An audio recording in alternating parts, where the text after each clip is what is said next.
परिवार द्वारा आयोजित रक्तदान शिविर को कैलाश शहर में अभूतपूर्व प्रतिक्रिया मिली है। उल्लेखनीय है कि ये रक्तदान शिविर अंजन मेडिकेयर नामक एक एलोपैथिक फार्मेसी के उद्घाटन के आसपास आयोजित किया गया था। 11 रक्तदानों में से 4 महिलाएं होने से रक्तदान शिविर की उत्कृष्टता कई गुना बढ़ गई है। मेडिकेयर के प्रमुख बिप्लब पुराक्यास के मुताबिक यहाँ राज्य विदेश के डॉक्टरों की नियमित जांच होगी। यहाँ जीवन रक्षक दवाओं के अलावा सिलचर से प्रिस्क्रिप्शन की दवाएं भी लाए जा सकते हैं।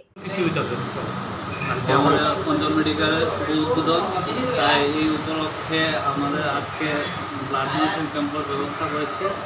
অনেক ছেলেমেয়েরা ব্লাড ডোনেশন ক্যাম্পে যোগদান করেছে এবং অনেক জনসমাবেশ হয়েছে এবং আমাদের রাজ্যে এবং বহিরাজ্যে অনেক ডাক্তার আসবেন এবং আমরা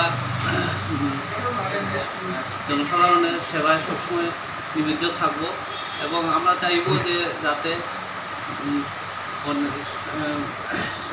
বহিরাজ্যীয় শিলচরের পেছনেও জড়িত আমরা যাতে ওষুধ আমরা এনে দিতে পারি। আর সবসময় আমরা চাইব যে সবার পাশে দাঁড়ানো। এই বলে ফার্মেসির নামটা কি? অঞ্জন মেডিকেল। কি ধরনের এখানে কি মানে ওষুধ না এলোপ্যাথিক ওষুধ পাবে মানে বহিরাজ্যে থাকবে। হ্যাঁ, তো আজকের উদ্বোধন। হ্যাঁ।